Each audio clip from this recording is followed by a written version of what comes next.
All right, today we're again in the book of Acts, and here's what we're going to notice.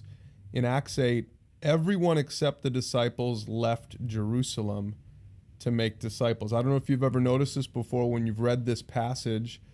It says that a great wave of persecution began that day, sweeping over the church in Jerusalem.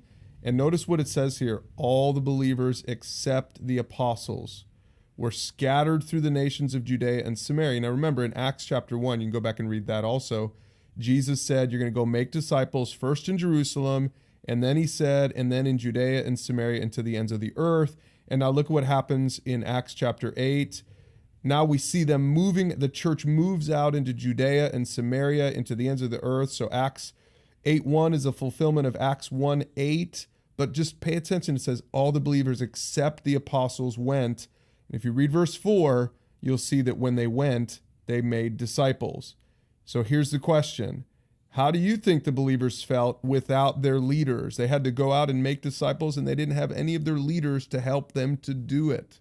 This is more proof in the Bible that every single believer, not just the professionals, not just the apostles, not just the leaders, it wasn't just Peter and John, but all of the regular Joe believers went out and made disciples.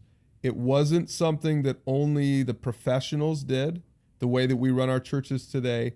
Everyone is supposed to go out and make disciples. Now think about it in your own world.